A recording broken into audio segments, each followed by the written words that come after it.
Welcome sa bago na naman nating episode, and for today's video isi-share namin yung bago naming wood stove. So we've got the Winnerwell backpack wood stove, and this is a titanium.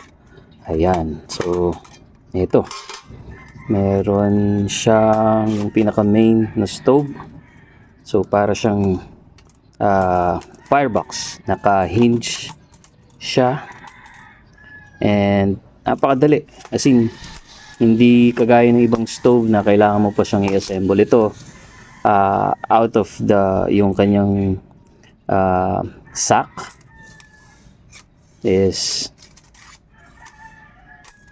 napakadali lang, bubuksan mo lang siyang ganun, tapos ayun na, ito yung pinaka stove. So nabili natin siya online, and may kasama siyang, actually ayan, may kasama siyang tray and or base, and kasama yung tray nitong pinaka box. So ito yung kanyang mga parts. So ito, dito siya nilalagay. So magsiserve siya as parang pinaka tray ng ating stove. Tapos itong table para makaiwas tayo dun sa mga marking, dahil ito ay isang wood stove, it's a grass fire. So meron siya nitong optional na base, tapos yan, meron siyang screen. So these are all titanium. So ito, bumili lang ako nito. Meron naman siyang parang pinaka kasama namang grill, pero I bought a titanium grill plate para lang mas sturdy para sa akin, kasi itong built-in parang medyo, I think hindi ko pa siya natatry, pero magwa-warp siya. So bumili tayo nitong separate na grill plate na ayan, ang ganda. So paano ko nasabi na titanium siya? So meron ako ditong magnet. So ayan, hindi siya namamagnet.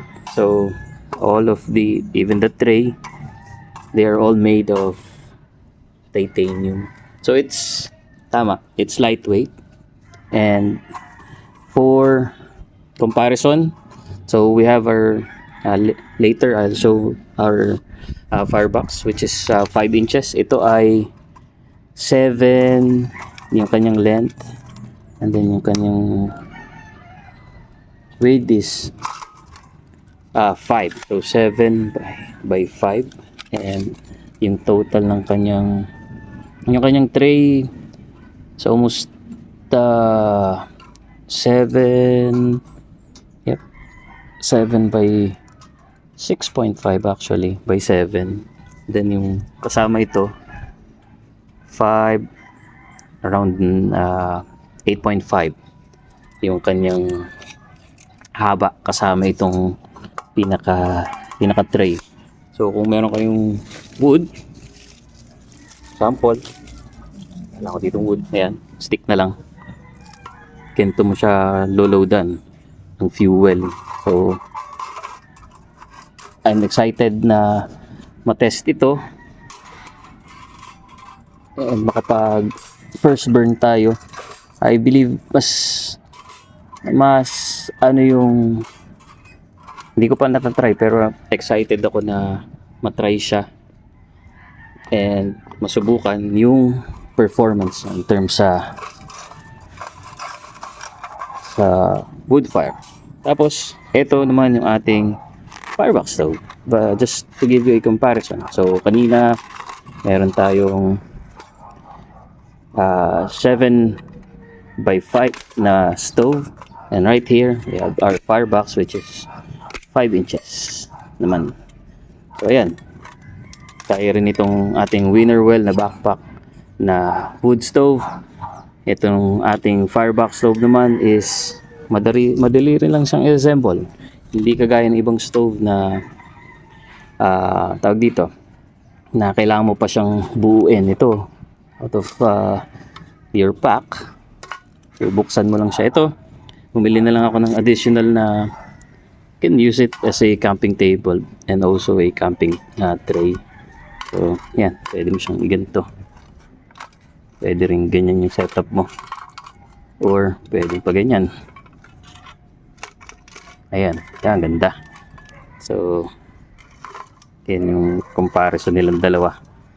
So in terms sa dito sa weight, of course, my firebox stove is a stainless steel one, but if given a chance and depende sa budget, if I have the budget and the means to have a titanium one, so I prefer na yun. Pero it's also good to have this stainless steel. Sabi nga dun, this is bomb proof na.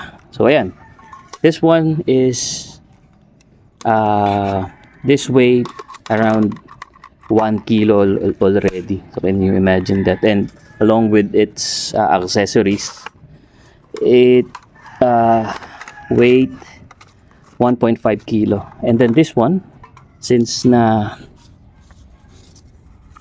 made of titanium steel siya, this weight half kilo. So nasa around 500 grams lang itong ating winner well na wood stove. And along with yung itong ating grill plate, it weight around an estimate of 700 grams. So magaan pa rin kaysa dun sa ating firebox stove. So hindi ko pa masyadong ma-compare yung kanilang performance, but in terms sa measurement and ayan sorry, pinak ko na. In terms sa measurement and weight, so those are our comparison. Again, this winner well backpack wood stove weight around half kilo or 500 grams. Along with our grill plate, it weight 700 grams. And this one, with its accessories, it weight 1.5 kilogram. So medyo may kabigatan siya, pero if you're looking for a very robust wood stove and a multi-fuel stove, this one is already tested.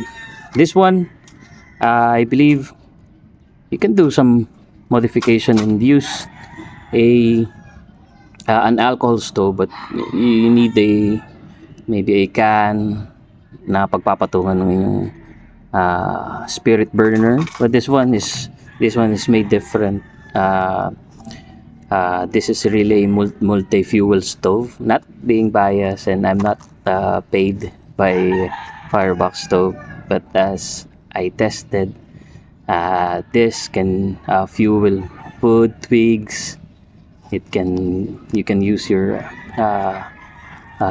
butane, spirit and gas burner dito, and even pellet. So ayun, sana nagustuhan niyo tong video na to, and kung di pa kayo nakaka-subscribe, kindly please subscribe to our channel para makapanood pa kayo ng mga susunod naming i-share na baka trip nyo rin. Alright, thank you for watching.